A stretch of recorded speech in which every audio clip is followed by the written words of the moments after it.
Hey, it's me, Joe from Joe's Sleep and Sundown Journey, and I'm really excited to be here. Literally. Hey, it's me, Joe from Joe's Sleep and Sundown Journey, and I'm really. We're off to a great start, aren't we? all fun and games, isn't it?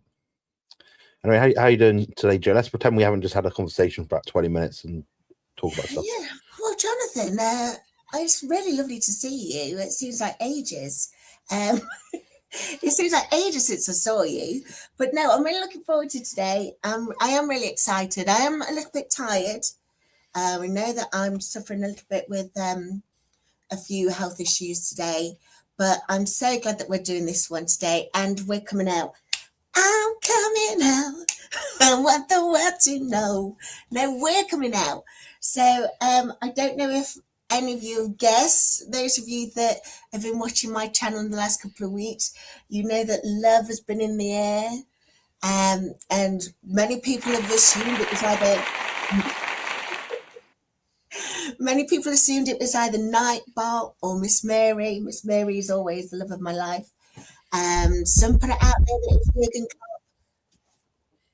Klopp. But it is in fact our good friend here, Jonathan Carnivore Muscle. So Jonathan, do you want to introduce yourself? Yeah, first of all, it's me, Carnivore Muscle, aka Carnivore Muscle, aka Jonathan. How's everyone doing today? Thank you everyone for joining today in the chat if you're in here right now. Both to my subscribers and also my lovely companion and collaborator, the lovely, wonderful Joe from Joe's Sleep and Slim Down Journey. I'm doing pretty well. Yeah, we've got some questions today, but anyone in the chat that currently has any right now, feel free to chime in, answer them with us if you want. But we're going to sort of collaborate and just chat about stuff and hopefully share our insights, experiences, our delightful meeting through the GLP-1 and Carnivore world, and get into stuff. So yeah, there we go. We're opening up the questions to you guys, but we know you're going to be respectful, right? We know you're not going to be asking us anything crazy. So if there's anything that's crazy, I'm going to just say straight up it's crazy. I do not want to unleash the beast on you. And so I will make sure that I'm policing the questions. Is that okay, Jonathan? Yeah, it's probably more sensible. I don't know how well you're good at policing questions, but we'll see what comes up. But it'll be quite entertaining regardless. And thank you very much as well for people that have voted for me in the chat right now. I see some familiar names: Sandy, Jolene, Rick, my good friend. Lots of people whose names I probably can't read or pronounce from this distance from the screen. And these lights, by the way, guys, are very bright. So apologies if I do miss any questions out or comments that pop up, but I'm going to try and get through them as much as possible. I'll be pressing the buttons, and Joe's going to be asking the questions, and hopefully we'll have a good fun time. Lovely. I'm going to go through and just say hi to the wonderful people I know in the chat. So we've got, of course, Stealth Health India. That's Himani. Hey, Himani, Yusufan, you brought my mind, Himani. She is one of our moderators, so she's going to make sure that anyone asking inappropriate questions, you will answer to Himani. It will be a fun stream, Rick. It will be, I promise you, to answer any questions that you ask. We've got Grant on, Grant's faithful GLP-1 journey. Grant, Lord Grant, the Earl of Campbell. Lovely to see you, Grant. You guys were great on the Round Set Bound men's mentality, men's health mentality panel. Jonathan, if you've not seen that one already, I really urge you to go and watch that one.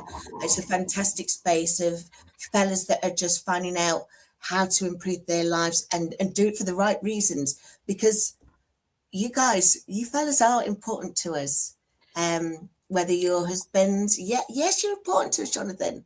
Whether your husbands, brothers, fathers, sons, uncles, nephews, you mean the absolute world to us, and we want to make sure that you're taking care of yourselves. So that is a wonderful space. Check it out.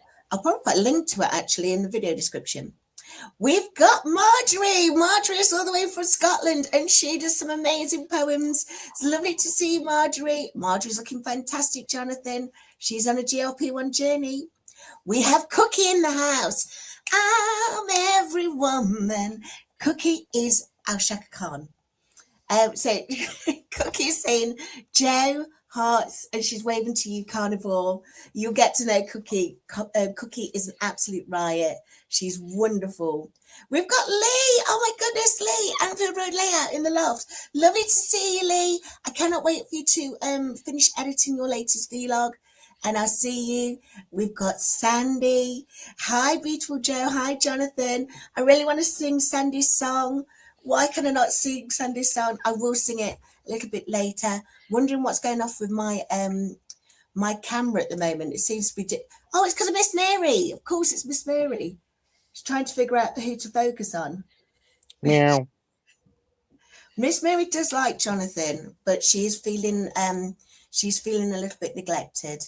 Jolene says that I would definitely be voting for you, Jonathan. Jolene is fabulous. She's also suffers with a number of chronic illness conditions, like fibromyalgia that we've got. So she definitely understands our struggle. And I'm sure she'll have some great questions for us as well. So be sure to ask us some lovely questions. So I'm going to start with a question for you, Jonathan. Tell us, let's have a look. The first question I'm going to ask you is,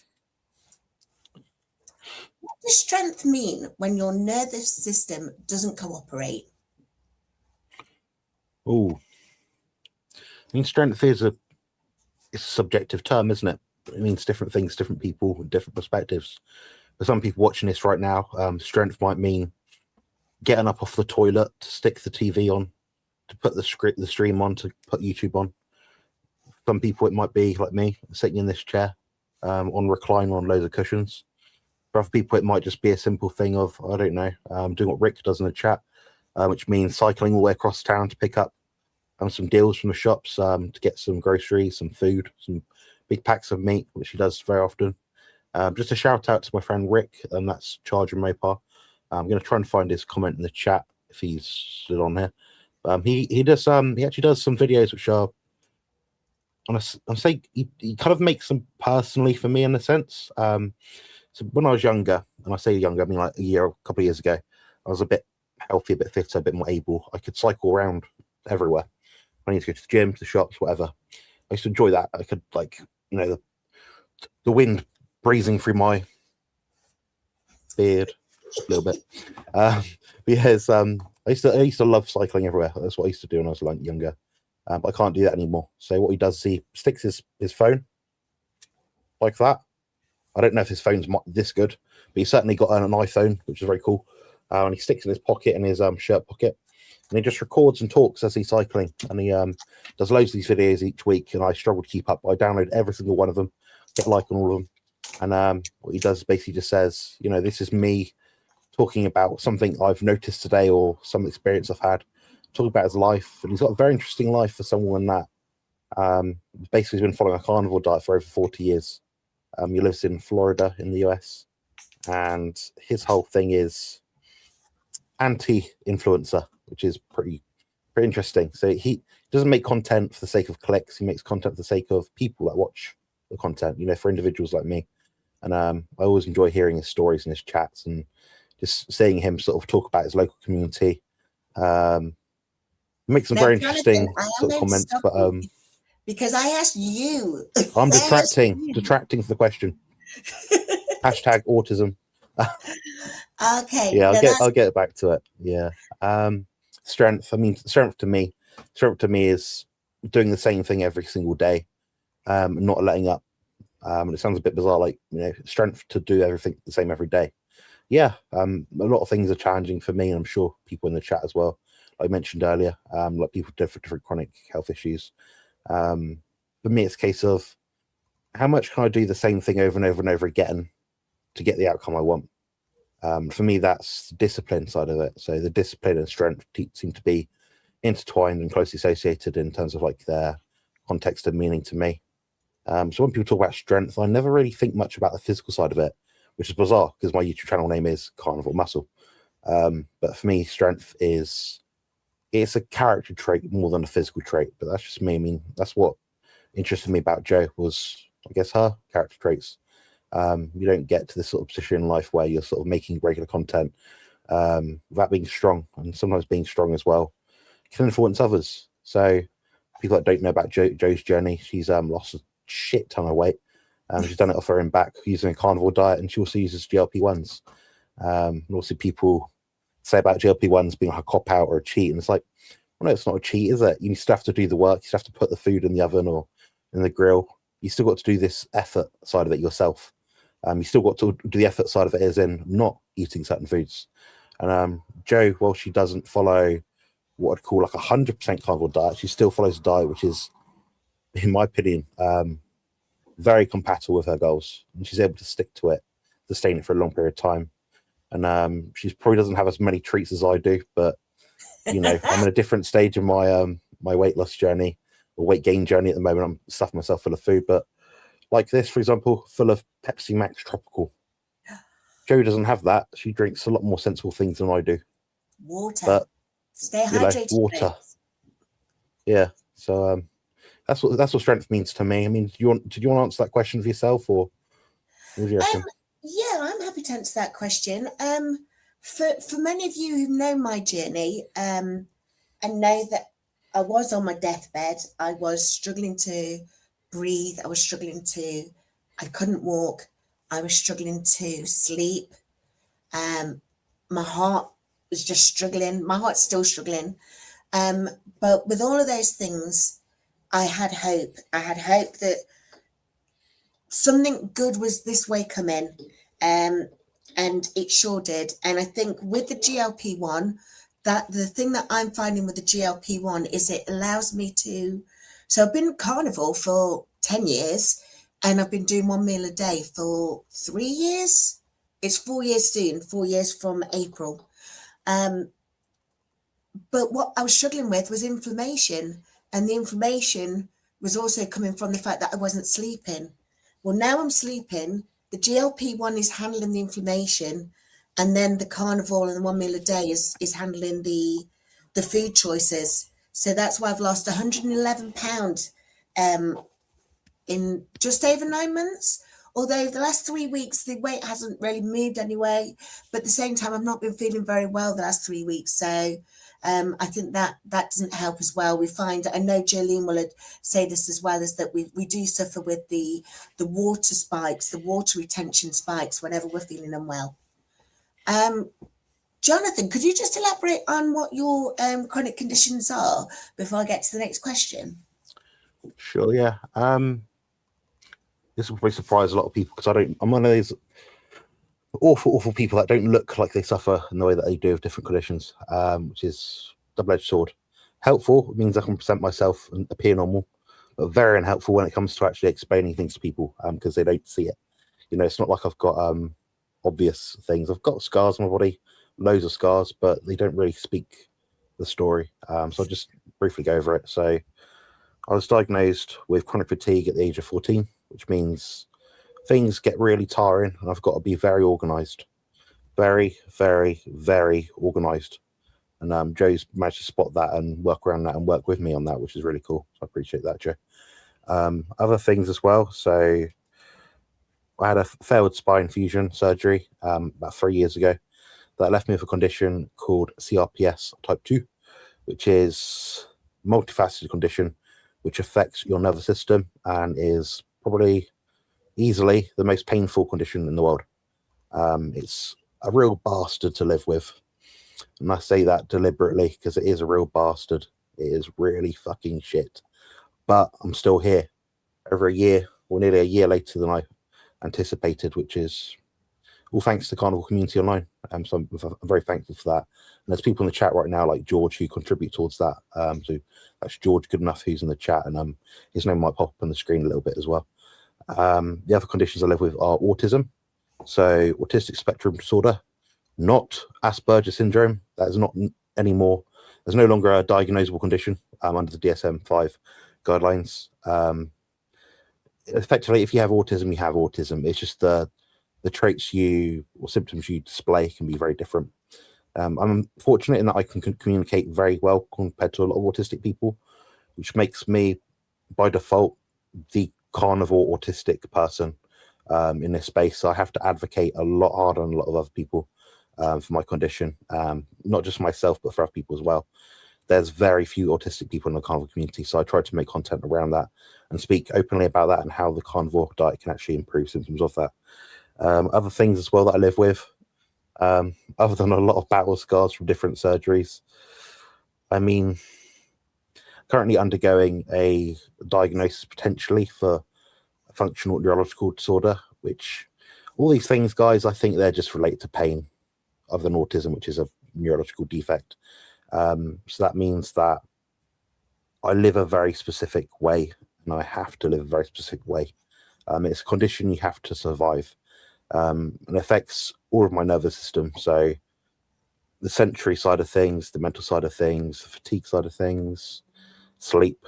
I live a very dysfunctional life by what people might consider, but I'm able to sort of work around it and use my brain, which I happen to inherited from my lovely family, to sort of work around things. So I make content around that as well, resources online, ebooks, specifically to help people like me or similar to me, because I didn't have that help. I had to find that help. I had to find that information myself. So I'm thankful to people again in the carnivore community like Professor Bart Kay, Paris Parnos, DC from DC Rebuilding on YouTube, Pim Johnson, heaps of other people, Anthony Chafee. So I sit in a quite a unique position. I can access a lot of these people's expertise and help to help me. And in turn, I can pass that forward and share my knowledge and experience. So that's what I'm kind of glad for. But yeah, that's the conditions that I live with. There's probably a heap more, but under umbrella terms, that's what you can kind of say. So I live with the perfect trifecta of pain, neurological disease, and fatigue and autism. So yeah. Thank you for explaining, Jonathan, and thanks for being so open and transparent about it. I think that helps people to get a better understanding of how you answer these next questions that we've got. Before we get on to questions, I just want to say, Joe, you look amazing in the orange. Definitely. It's red. It's red, but thank you. Okay, so Christina, my beautiful friend from Perth, Australia, she's in Southampton. She has just boarded the cruise ship and it leaves the dock at 5 p.m. So bon voyage to Christina. And we've got confirmation that Marjorie's PIP tribunal is at 2 p.m. on Monday. She's worried about it. She's got to do it all again. But honestly, Marjorie, from a chronic illness perspective, you and I both know what living with chronic illness is all about. You know that on the PIP tribunal that there are also people who understand it, but you do have to make sure you explain it and how it affects you on a daily basis. Sending you all the love in the world. Hopefully you can get through that with a good outcome. We've got a question, Jonathan. Question is from Himani at 4:38. How's your V-Day virtual date? I'd like to put something up on the screen if I may. I'm asking you, it's my bloody screen. Get bent. There we go.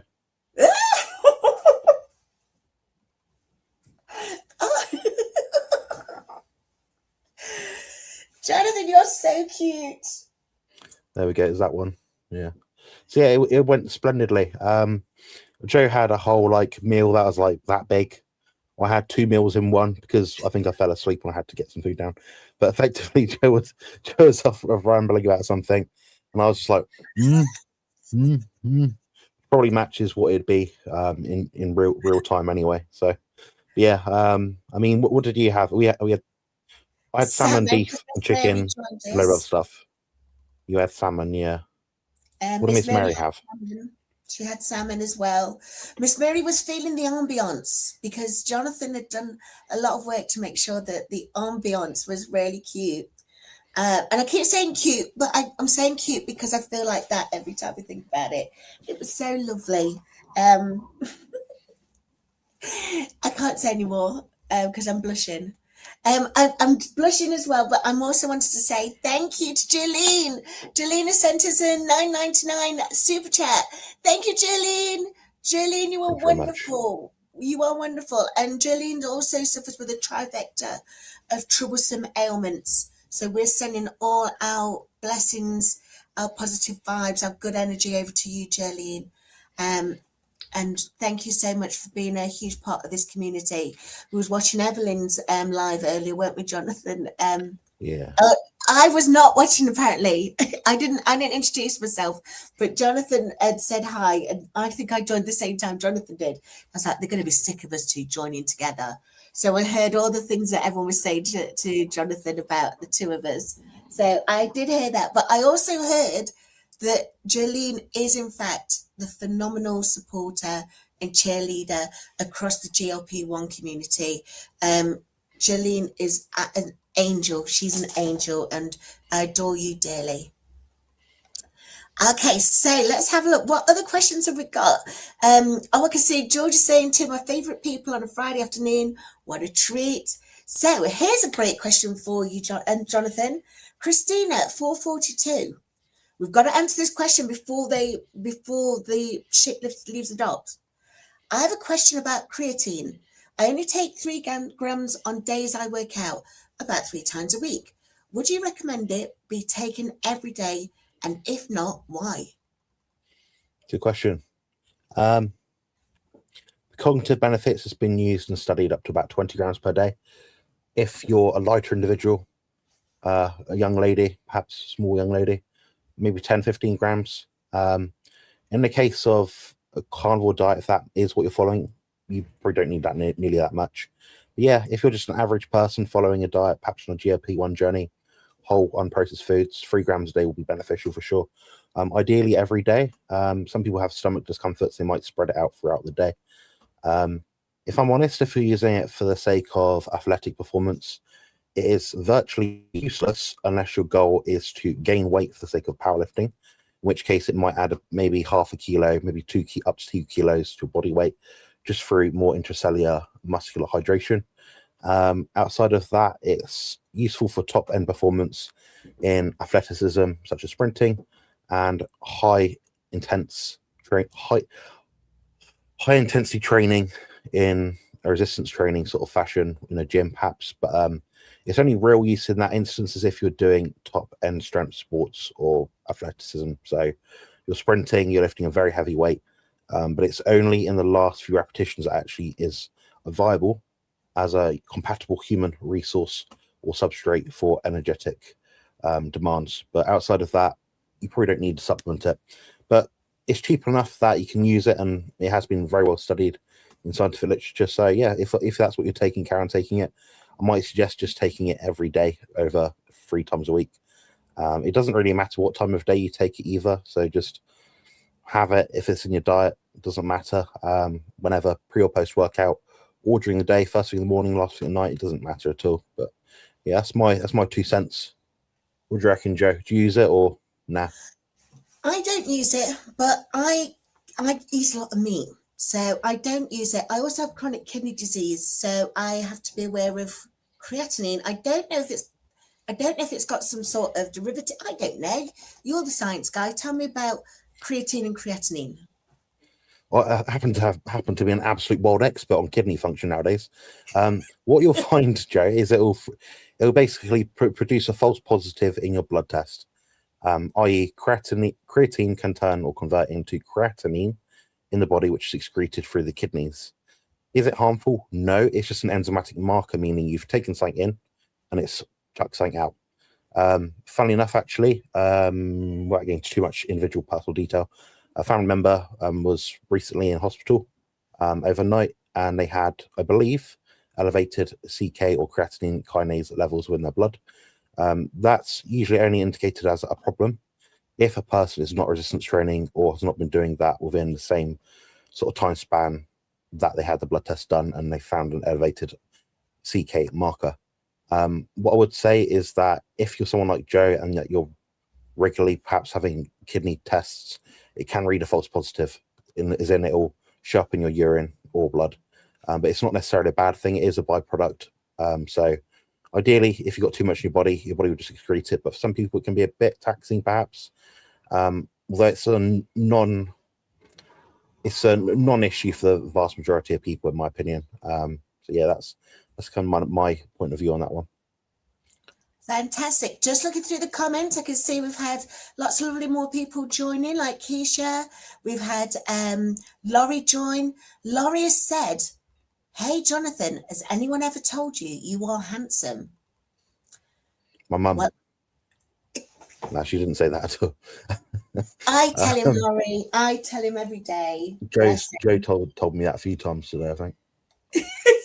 I just go, yeah, thumbs up. I just go with it. Don't argue with the woman. Don't argue with the woman is the right answer, Jonathan. Okay, we've got another question for you.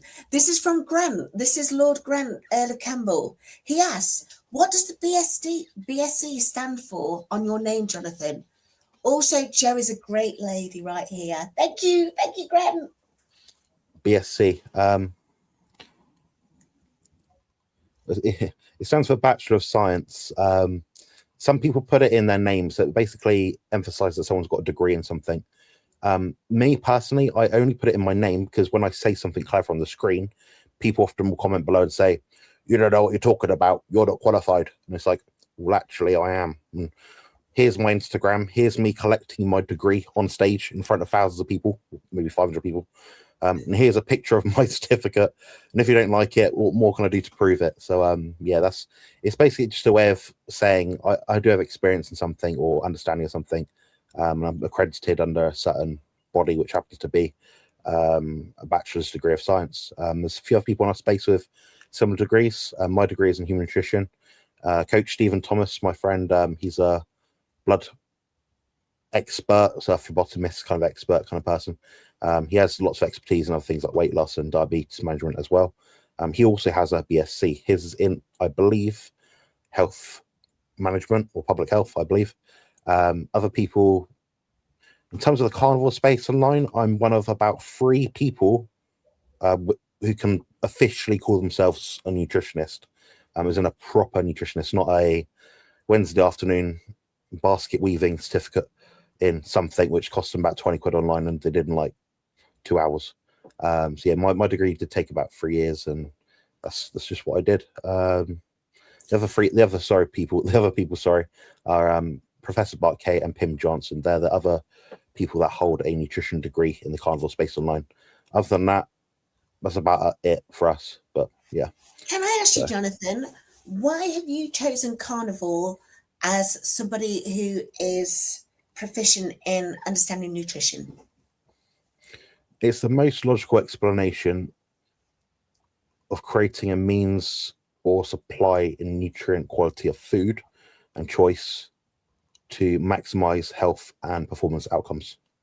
The reason why is a lot of reasons why, but basically we adapted over probably about, depends who you ask, so it's a subjective kind of science, I guess, in some senses. We adapted over about 3.5 million years to basically consume a carnivorous diet for the majority of that time. Our current processed food diet, which is probably spanning maybe over the last 50, 60, 70 years, thanks to the introduction of Tesco's ready meals, by the way, guys. That's where it all started. And tinned food, things like that. But if we look at the grand scheme of things as a human species, we're looking at 99.9% of that time that we've been around being carnivorous. Evidence for what I claim comes from the fact that we have archaeological, geographical remains from all over the globe, proving beyond doubt through carbon N15 isotope data that our diet has been constituted predominantly of around 70 to 80% ruminant meat, which means beef, lamb, things like that. The remaining 30% being from anything like eggs, fish, different seafoods, things like that, dairy perhaps. But it's quite individual. Joe and I had a conversation about that before, about dairy and things like that. So it may be that people from the Northern Hemisphere, like myself, so I have quite a strong Scandinavian heritage. People around that time, my ancestors, 100 years back, would have consumed a lot of dairy. So I'd have consumed, by default, a proportion of my diet through dairy. Now, people that have intolerances to it, predominantly black people, just by nature of what they could grow, what they could find in their area at that time, their geographical native origin, I guess you could say. Basically, they didn't have much dairy, so they don't have a tolerance to it. So they've not built up a way to garner nutrition from that particular food. But there are some instances in certain tribes, in the African tribes. So, for example, the Maasai, they might have consumed blood and milk as part of their ancestral diet. So they can contribute a lot of their diet from dairy food, dairy format, basically. So that's largely it. Yes. Can I go on just to explain? For me, the reason why I do carnivore is purely because complex carbs do a number on my body. So I can't process fructose, lactose, oligosaccharides, fructans, sugar alcohols, and another one. I can't remember what the other one is. Gluten, maybe? Gluten, of course, it's gluten. And that's, remember, I'm just getting away from a number of chronic illnesses that are affected by inflammation. And one of the inflammation things that it started off was the IBS. So that's why I do carnivore. Carnivore wasn't the answer for me alone. Remember, I was still doing carnivore for 10 years and still getting worse, but that was because I had a hormonal issue with the primary aldosteronism, which has done a number on a number of my organs, including my heart. So I still have a problematic heart, problematic joints and muscles. But now I'm on a GLP-1 that's helping with the inflammation, then that's certainly helping me to see the difference that I should be able to see with carnivore. One of the great things that happens in the GLP-1 community, Jonathan, is that we've already identified that protein is great for us. So we should prioritize protein. And we should stay hydrated.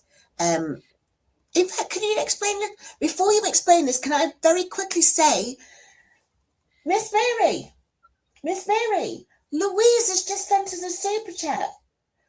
Right, Miss Mary's got a number of people that she thinks are fabulous. One is Purple Bellflower, the other is Louise, and she's eating right now. Sorry, Louise, but thank you so much, Louise, for sending that super sticker. Both Louise and I, we also walk with a cane. Louise also suffers with a chronic illness, and she's not feeling so great either at the moment. So can we all send some positive energy, some good vibes over to Louise over in the West Midlands of the UK? And, you know, thank you so much, Louise, for being a part of the community. And Miss Mary, of course, adores you. So can I ask you then, Jonathan, why is water so important for people who are either on a weight loss journey or body recompositioning? Okay, so by default of being a human being, we follow our instincts. You know, we eat to satiety, we drink to thirst, we salt to taste. Problem is with processed foods, we have a hyper, I guess you could say, over a surplus or too much processed food, which means oftentimes too much salt. But we don't sort of pair that with enough water to flush the salt through. So we have, in effect, a more difficult time dealing with the challenge of too much salt in our body. So we can get more inflammation. Some of us, that can be exacerbated if we've got other health issues as well. The thing about water is it does, especially in a large bolus or a lot of, basically, it means that too much processed food in the gut. We have about 400 milliliter capacity in our gut at any given time without stretching the mechanoreceptors or causing mechanoreceptors to respond by allowing the gut to get bigger, so we can consume more food. When we consume more water, we allow those mechanoreceptors to pick up and identify how much we have in our gut at that time, which means we have the satiety signal. But the problem is, for a lot of us, we don't always match that with appropriate foods. So if we then have more water, we bypass that mechanism of our brain. We realize, okay, well, I've had enough to drink now or eat or consume and whatever it happens to be. Water doesn't contain any nutritive value outside of hydration aspects and different elements, minerals, things like that. So in effect, it is a null food, but it means that we're not as likely to overeat. But the same thing is also true for protein. But the thing is, protein does have nutrient value. It provides us with amino acids. Can be used as an energy substrate. We use it to create hormones. We need it to produce neurotransmitters, all the tissues from our body, hair, skin, nails, muscles, things like that, recovery, everything like that. So effectively, I prefer people to focus more on protein than allow people to drink to thirst to fill that gap. There's been studies done on various people and on insects as well, funny enough, and they found something like 40% of the nutritive value of people's diets coming from protein can reduce the impact of excess hunger. So effectively, if you look at your plate per se, you want about at least 40% of that coming from an animal protein source.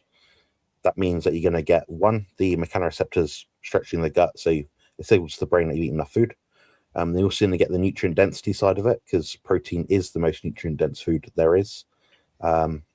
We just have to look at a chart or comparison of a ribeye steak or some eggs or some salmon or some milk, and compare that to lettuce, for example. You can eat a shit ton of lettuce, guys, but you're not going to be truly satiated. The same is true with popcorn. Like, how many people out there have had, like, been to cinema? You know, you have a giant, you know, thing of popcorn. You then swig a load of Pepsi Max or whatever drink you happen to have with it. Okay, you're full, but in terms of actual nutrient quality, sod all. You're just getting carbohydrates, salt, sugar, maybe if there's sugar in the popcorn itself, but you're not getting vitamins and minerals, at least not to an appreciable degree. So yes, it's important to be hydrated, but secondarily to the protein. And by default of having more protein in your diet, you also consume more water, because, you know, a steak will contain some water within it. So, you know, animal foods are the ultimate way to bypass a lot of these hunger signals that people have, and that people on a GLP-1 journey would by default be sort of looking more closely at. So that's my standpoint. So I'd say actually protein is more important than water. Fantastic. So I've been looking through the comments. There's got some fantastic people who've still joined us. So we've got like Mish, we've got Grace. Everyone's saying lovely things about us, Jonathan. Yvette's asked you a real important question. 452. What does he think about Miss Mary? It is a must that she is at the forefront. She's always there. Whenever I call up Joe calls me, I just hear like, oh, like a purring, or I hear meow. Well, first thing in the morning, Miss Mary might be downstairs or something, and Joe might be in bed or something. Then I'd hear like, Miss Mary. Sometimes she'll come up, sometimes she won't. Yeah. Sometimes she shouts for me to come down. Yeah, that's it. And I think it's important people with chronic health issues to have a companion of some sort, whether it be a person or a pet. You know, I've got a dog called George. He's a Labradoodle. He's become a bit of a medical assistance dog recently without even really realizing. He can pick up if I'm in pain. He can pick up if I'm energetic. He knows that if I'm energetic or if I do a certain thing in a certain routine, he's likely to be walked. So he'll get ready. He'll sort of prime himself. He'll be like jumping up and down and say, yes, I want to walk. You take me for a walk, you know. Then he'll like look towards the lead sort of thing. If I'm sat at the bottom of the step and put my shoes on, for example, he'll sit by the side of me once I put his lead on. Then what we'll do, he'll go like that, signal to me, you know, put your hand on my back, then use me as a way, like an arm, to sort of lift him up so he can leverage me up when I'm getting up and after put my shoes on. So yeah, he's a very thoughtful dog, and I guess Miss Mary is kind of the same. So I tried to think of it from that perspective rather than, oh, it's just Joe's bloody cat. It's like, well, no, it's a bit more than that, you know. So yeah, that's She's my will, thought. Jonathan. She's my will. Oh, she yeah. knows it. We've got another question here. This is a great one from Jolene at 453. Jonathan, how does the pain affect your sleep? It does enormously, Jolene. I'm not someone that fucks around when it comes to sleep. I take Jonathan, my. you've got to watch your language. This is a family show. That's all right. How old's Miss Mary? She's 11. Well, it's not too bad. I was watching Goblet of Fire at that age. It'd be all right. Go on, carry on. Yeah, so yeah, because of sleep, I mean, it does tremendously. I typically wake up 5 times throughout the night, and that'll be noticed through me waking up in pain. I can't out supplement or out drug my pain basically most of the time. I could be like a lot of people out there who look for the easy way out in some senses and just say, oh, I'm going to take a load of meds and just go to sleep. That's not an option for me. I like to be productive throughout the day as much as I possibly can be. So I try to minimize my medication use as much as possible. Going back to sleep can often be very challenging. The problem with the healthcare system in this country is they tackle sleep from the wrong avenue. People aren't using appropriate light exposure late at night. They're staring at screens. They're talking late on the phone at night. Maybe they're eating massive meals before bed. They're drinking too much water before bed. They're not focusing too much on sleep. They just think about daytime sleep, but don't realize there's a bit in between you have to be quite mindful of. And I think that's where a lot of people go wrong. For me, I use a massive combination of medications, peptides, and supplements to get me to sleep each night. I cycle through them very carefully and use a very scientific approach based on best practices, subjective and objective markers that I can possibly track. So, for example, my smartwatch, I'll know, okay, my heart rate is a certain amount. I'm not going to get a fruitful sleep or restful sleep if my heart rate is too high. Okay, I need to do box breathing before bed. That's just one example. What's box breathing? Box breathing is a method used by Navy SEALs in order to regulate breathing levels or breath rate during stressful situations to prevent more stress. So some people might use that alongside something like the Wim Hof method, or cold exposure or exercise to get more out of what they're trying to do at that point in time. The way people do it typically is 4 seconds in, 4 seconds hold, 4 seconds out, 4 seconds hold again. So the idea is 4, 4, 4, 4, like a box. And it's very effective. And some people can actually do a breath hold, which my friend DC Rebuilding from Australia does. And that effectively, I'm not an expert in terms of breathing by any means, but what it effectively explains is that your body doesn't really become hypoxic beyond up to a certain point in time. So the idea that we have to be taking in oxygen all the time is a bit of a myth. We do need oxygen to survive. I'm not saying we don't. But what I'm saying is we don't need nearly as much as what we do. It's more about what we do with that oxygen that's more important. So he can do a very long breath hold and use that to reduce stress. And you kind of work from the inside out. So a lot of people look from, I have a stressful life, I must avoid these situations. But you can also control what's coming from the inside out as well. So how your body perceives and reacts to that certain stress. So if you can teach your body to realize that a lower oxygen level in the blood is not necessarily a bad thing, then you can manage times when your body goes into a bit of a spiral. Perhaps you have a panic attack. You can effectively reduce stress that way as well. So that's a useful way to sort of get around that sort of thing. Can I clarify on that one though, Jonathan? When you're saying less oxygen in the blood, we're thinking more acutely or temporarily, aren't you? Because for me, I know that one of the big problems that I had this time last year was I only had 86% oxygen in the blood. And today I've just measured it and I'm at 93%, which is great, but it's still nowhere near 100%. So they normally say if it's 95%, then that's anything less than 95% is not good. So you're not saying that we purposely want to have lower blood oxygen. You're saying just for the time of stress. Yeah, that's right. So during times of stress, your body will lower oxygen levels by default of your body's reaction to the stress. It's trying to increase cortisol. So your blood vessels restrict, your blood pressure goes up, you become quicker at thinking, things become more agile. But up to a certain point, that stress becomes overstress. That overstress can then impact your appetite, how you sleep, how you feel, how you deal with the world around you, and how your perception changes. So The idea is to reduce that stress by kind of building up a hormetic or an adaptive response to it. So then, therefore, you no longer, or you perceive that stress as a lesser evil kind of thing.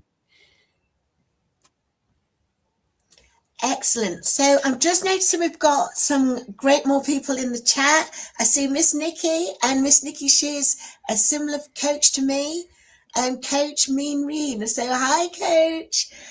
Now, Jonathan, Coach Mean Reen, she's a fabulous woman over in the States. She's a big girl like us, but she's juicy. But you know what? That woman can work out better than anyone I know. She's getting all of us big girls to be doing more of the resistance training, more calisthenics, more workouts, more, maybe a bit more cardio, and she does it with such good sense of humor. So with that said, can I ask you about the fact that you're a bodybuilder? How are you a bodybuilder with a condition like CRPS and chronic fatigue? How do you manage bodybuilding around those chronic conditions? Okay, so as my health got worse, I started to track things more. So effectively had this ginormous spreadsheet that would make academics scream, believe it or not. So I had every single physical, objective and subjective metric I could possibly have on myself at a given time. In that, I had, for example, the number of sets I could do in the gym each week. So the number of times I could do an exercise each time in the week. And now each exercise that I perform will have a certain debt on the body. Now, does my body adapt to that debt or not? Yes or no? As a bodybuilder, the idea is to continue to adapt over time so you build up more muscle. So that stressor becomes less of a stressor. Then it's a never-ending spiral. You're always trying to adapt to it. But the problem is people often overtrain. They don't measure these markers. They don't look at the whole thing holistically. And they just think the more they do, the better they get, which isn't true. So, for example, now I hold probably the most muscle ever held on my body at this point in time, despite severe chronic illness. And that's just through being more calculated. So I do what I refer to, and my friend Professor Bart K refers to as a minimal effective dose, or the minimal exposure. So what is the least amount I have to do to get the most result? Work smarter, not harder, comes to mind. And I'm sure a lot of people out there probably get surprised by that. And everyone always says to me, "Oh, Jonathan, you must be in the gym hours each day." Each day, I wish. I love going to the gym.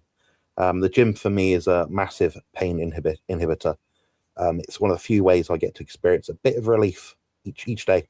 One of the few things I enjoy that I can say meaningfully reduces pain. So it's a form of central inhibition. The idea that an autistic person perhaps has a fidget spinner, for example, it reduces the sensory output by focusing that input to one direct thing. So that's the way I manage it effectively through training. So it works through a number of different mechanisms. My main focus on bodybuilding is actually through recovery. You're only as good as the amount that you can recover from. You can't get better if you're not recovering from it. In the gym, when you're running on a treadmill, when you're building up your muscles, training, lifting heavy weights, you're getting worse. Your body's in a debt. So you've got to think of it like a hole. You're trying to get yourself out of that hole, build up a bit of a layer, then dig another hole, then build up that layer. So you get better over time. But people don't think of it that way. They just think of more. Problem is, if you go to the gym and spend 10 hours a day in the gym, you do 20 hours a day in the gym, you do 24 hours a day in the gym, you don't see bodybuilders out there doing 24 hours a day in the gym. You don't sleep. So that's why recovery is much more important than the training itself, in my opinion. Yes, you are limited by the amount of muscle you can accrue over a period of time, by the intensity level and effort that you can train at, but only if you can recover from it. So that's kind of my point in terms of that. So yeah, I think that kind of covers the question. Great answer. So for those of you who may not know, Jonathan and I have just started dating. So that's why we're coming out to tell folk, because there's no real reason to hide it. And also many of you have guessed, so you've guessed. What are you putting on now? Is this some ambiance music? Ambiance. Okay, so I want to. There's a question here. It's about chronic illness. Has chronic illness made you more emotionally direct? Jonathan, do you want to answer that one first? Sure. I'd say so. Yeah. Especially as an autistic individual, like Joe, I couldn't speak for the first few years of my life. I had speech and language therapy. Speaking for me does not come naturally. It's very much a scripted process. Obviously, people that I'm comfortable with, I can talk more directly with. I can say what's on my mind, but it's not without some level of anxiety, especially if I'm new to someone. So that's how I live my life most days. Is I anticipate things happening. For example, I get on a bus. What are they going to ask me on a bus? Hello, you all right? Where do you want to go to? Oh, I want to go to the town. Okay, that's £3, please. Da-da-da. That's a scripted process. I know what's going to happen for each step of that process. Where I struggle is things that aren't scripted. I don't have any change on me. What do I say? So through life experiences, you pick up, oh, I'm very sorry, I don't have any change on me. Do you think you could just do me a favor and let me on the bus? So things like that to me do not come naturally. I have to often think about these things, and the amount of times in a day I have to use AI just to get through a situation like that is absurd. So that's kind of where I stand on that kind of thing. And I'm going to read your question again, bear with me. It was about emotional directness. Yeah, so emotionally direct. So sometimes you have to just say to people, oh, I can't manage this. I am struggling with this. And if you can word it and frame it in a correct way, people will be understanding of that in most situations. Not always. So you've got to be quite mindful and careful that you don't overshare or misexplain what you're experiencing, because a lot of times you might say, oh, I'm in the situation of the bus. Oh, I can't get on the bus. Why won't you let me on the bus? You've got to sort of manage that as an individual, because you get into these spirals. I can't get on the bus, therefore I can't pick up my shopping. Therefore I can't eat the food, or that means I'm not going to be hungry. That means I'm not going to sleep very well, which means all these things go through like a flow chart of events. I'm just using a very obvious example here, but you've got to think how that might relate to someone emotionally as well. So that might mean I don't understand how you said that phrase. That came across very strong. But what could be is that the other person's mimicking my attitude towards them, when really my emotional display isn't quite appropriate by normative means. So it's not that I'm emotionally charged at someone, but it means I have to be very mindful of how the wording comes across. And it's still something I struggle with now. So yeah, I don't know if that kind of answers the question. It kind of does, but I'm going to elaborate on it, if you don't mind. Do it. So one of the things that we know, for example, is that my health is getting much better. My health transformation has become so much more visibly obvious. However, I still have a massive problem with my heart. And as such, I remember, Jonathan, you were saying to me that the heart only beats for a limited amount of beats. And my heart beats just base level at 117 beats per minute. So I have got a problem with my heart. I'm saying this with all honesty and sincerity, folks. I'm not going to be around forever. And I'm not going to be around for as long as like 63 or something like that. So I've not got that long. And I'm saying that knowing that life is blessed, life is wonderful. But that also means that life who you choose life with and people you spend time with and where you put their energy is so important. So one thing that, Jonathan, I hope you don't mind me saying this, right? Jonathan pursued me, right? And the reason why I say that, I hope you don't mind me saying this, Jonathan, is because a few months ago, probably about a month ago, I was on Dee Dee's, she interviewed me and I'm like, not wasting any time with fellas. I've not got enough time to be wasting, so I'm not going to be wasting any time on fellas. Didn't see any sort of love happening on my rising, and I didn't really care for it. But one thing that Jonathan has done is he's such a nice person. We all know Jonathan. I can see Kimberly, Pellish Mike, Sandy, you all know Jonathan. And he's a lovely fella, isn't he? But one thing he's been really, really good at is explaining his intentions. And so we've had the questions and we've had this, I'm not going to be here for long, we're in different places, but his intentions are strong, and that level of emotional directness, that the things that you've told me about what you want from life and how they mirror what I want from life is one of the reasons why we are dating. He's also fabulously handsome. We could see that. Sorry, Jonathan.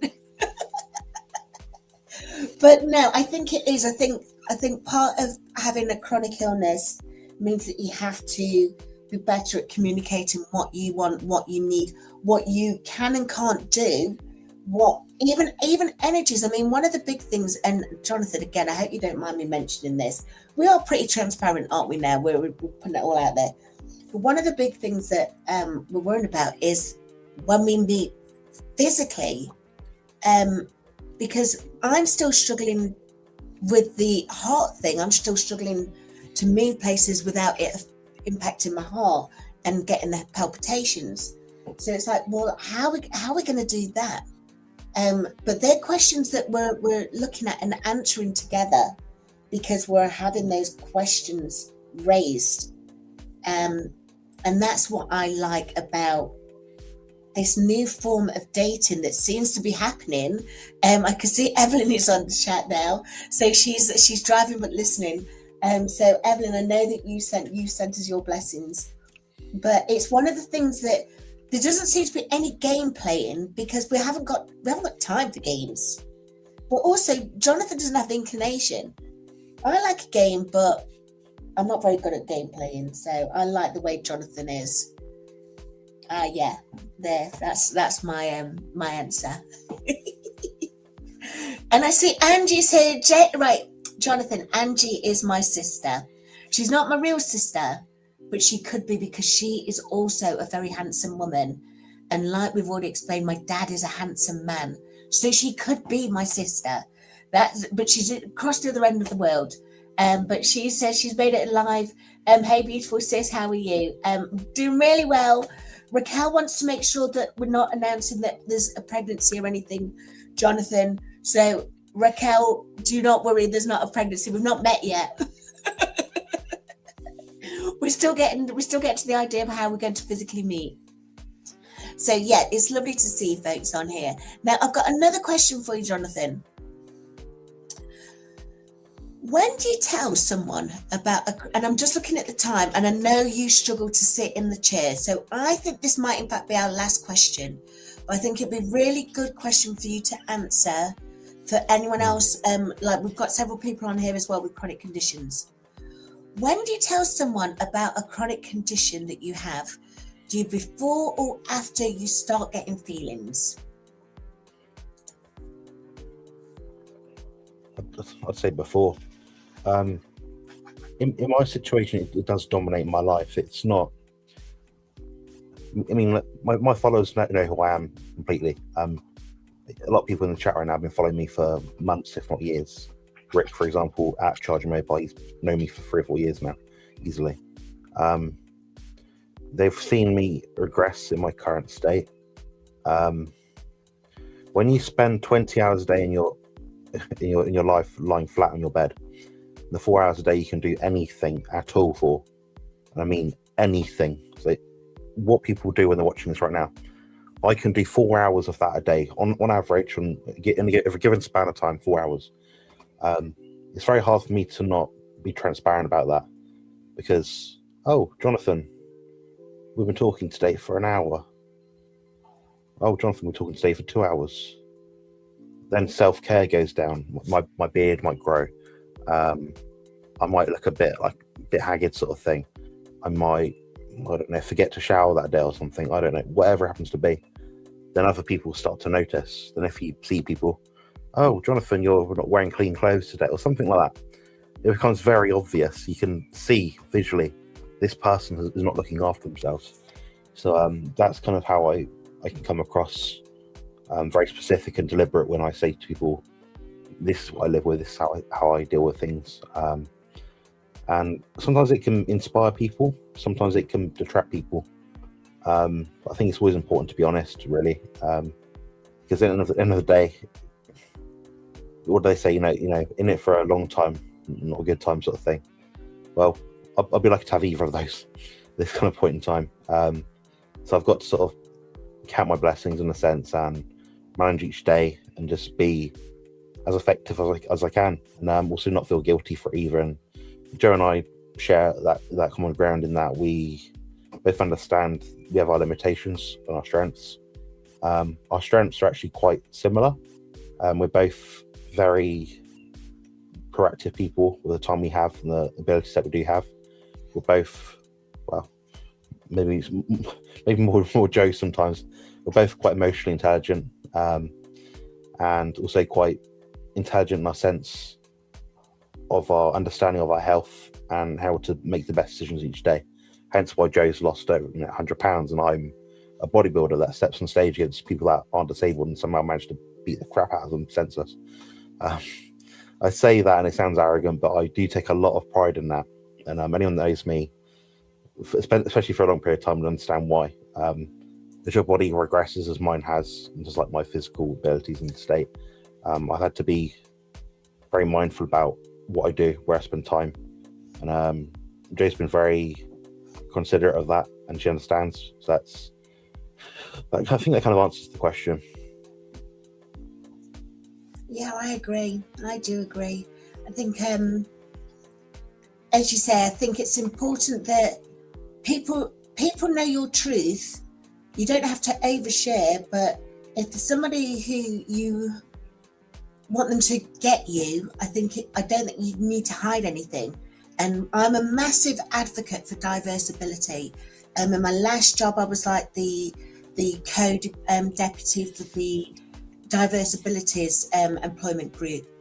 And I think diverse abilities just mean we do things differently. And I think it's really important that if people want to get to know you, they need to understand how you work and how you operate. So don't ever think anything about chronic conditions is something that we should be feeling ashamed of, because it certainly isn't. The things that we have to do, like I know that Jonathan explained that I was still in bed earlier because I was still fighting off a flare-up, and I think by then it was like 2:00 in the afternoon. Yeah, that's how I have to get through life sometimes. I'm not ashamed of it. That's how I am, Joe. So I think it's really important for people with chronic conditions to feel that they can be authentic, to know that there's people out there that are on the same wavelength, and they've got that shared, connected understanding, connected experience. And dare I say it, there's still a chance of loving things when you've got some sort of chronic conditions. Just as you say, be who you are, and that person is gorgeous, that's glorious and blessed. And there's George letting us know that your back's hurting. So I don't know. Shall we bring it to a close, Jonathan? Yeah, I just wanted to highlight some people in the chat, just because they've obviously offered their time to be here. The thing is, I'm a bit like you, Joe. I'm one person with very limited time and very limited energy. But there's people out there who offer their time and their energy to support me. If that's just liking this video, here's the official liking this video bit. If they're not already liked it, please do, and also go to Joe's channel and subscribe to her as well. I believe you'll find her name somewhere if I can find the blimmin' thing. I'm not very good at this, guys. I haven't been on StreamYard much recently, but yeah, Joe's Sleep and Slim Down, so you can find her on that, which is on the screen there somewhere out there. So yeah, but yeah, so the people I wanted to just highlight, obviously, on this chat, everyone that's on the chat has commented now. I do appreciate your support. They come up from time to time in my comment section or emails or WhatsApp messages, and it does mean a lot. And you think someone out there over the other side of the world, 5, 6, 7, 8, 10,000 miles away, is thinking of me and wishing me well. So that's what keeps me going. And I know Joe doesn't like me bringing this up, but the 27th of March last year, that was my death day. I wasn't meant to be here now. And anything beyond that is a bonus. I'm in the fucking bonus round. I'm in the end game, and now I'm the bit where it's a little bit extra. This is the fun bit. This is the bit where I get to experience life a bit differently, and in some ways be a bit more selfish sometimes, but also be a bit more giving sometimes, because I know some people are also approaching that end game in their life and their bonus round. So I'm just glad to be here to share that bonus round with people like Joe and all my friends in the chat that have joined me right now.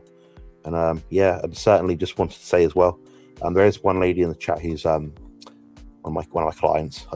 I don't say it's just because she's one of my clients, but her name is Kimberly Russell. She is on Instagram and Facebook. She has a very interesting health story, a bit different to mine, but she does live with Ehlers-Danlos syndrome, joint disorders. She's had issues for skin. She's on a weight loss journey herself. Her before and afters are incredible, absolutely incredible. And it's awe-inspiring to know that someone out there in a different situation than I am is still experiencing life in a bit more challenging way compared to most people, but they're in that challenge and they're actually relishing it. They're devouring every fucking ounce of difficulty and spitting out success. And that for me is awe-inspiring, like I just said. So I do encourage people to follow and support other people just like that. And don't just look at me and think, oh, I'm doing this and it's hard and life's pity and all sort of crap. No, there's lots of people like us, many people like us out there. So if someone else's story resonates with you, please follow them, support them, so they can go on rambles like I have just now and say thank you. So and with that, I am going to bring it to a close, but before I do, just from the support element, Jonathan has got to the second stage of Mr. Health and Fitness 2026. You can either go to his channel. If you're going to go to his channel, please subscribe to his channel. But also there's a link in the live chat. I think it's pinned on mine. And please just go and vote for him. And I think it's a free vote, isn't it, Jonathan? No one has to pay anything. Yes, you get a free vote, guys. All you have to do is have a Facebook profile, which I understand for a lot of you is very difficult, with Facebook being the way it is nowadays. I understand, guys, believe me, I'm not a big fan of social media either. But if you have a Facebook account, you can vote. You can also buy votes as well. That money doesn't go to me, but it does go to a charitable fund, which is for a cancer research and support kind of charity. So regardless of what you do, whether you vote for me for free or if you buy some votes, everyone benefits basically. And if you got some spare change, it does help. My friend Kimberly is also on that challenge as well. And basically the idea is to find Mr. Health and Fitness and also Mrs. Health and Fitness 2026. And I must say, the guy that's beating me right now in my category, in my league, pisses me off, guys. Really pisses me off. He should not be beating me. But yeah, see if you can vote for me, it'd be greatly appreciated. Pounds, isn't he? Yeah, it is a bit of a joke that I think this guy's been very shifty with the system, if you know what I mean. But yeah, I'd like to win this, and any money that I do generate from it in terms of like the $20,000 winning fund will be put and invested back into my YouTube channel, allow me to make more content like this, make things more sustainable for me so I can actually pump out more information, put my brain to good use. So that's why a lot of people follow me, for the content and information I put out, not just for the perhaps inspirational story. So yeah, like Joe said, if you can vote for me, it'd be greatly appreciated. And it means it also spare a bit of cash for me to get Miss Mary some cat treats, which she'll benefit massively from. So definitely don't miss out.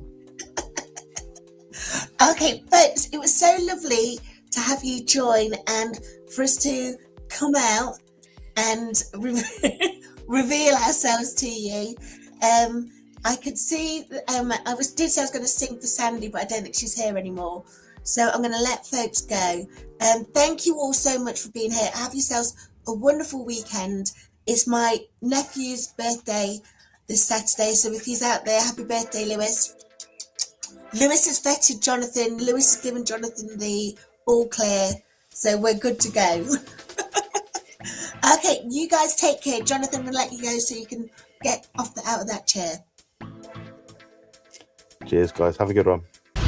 Build muscle and lose fat on the carnivore diet.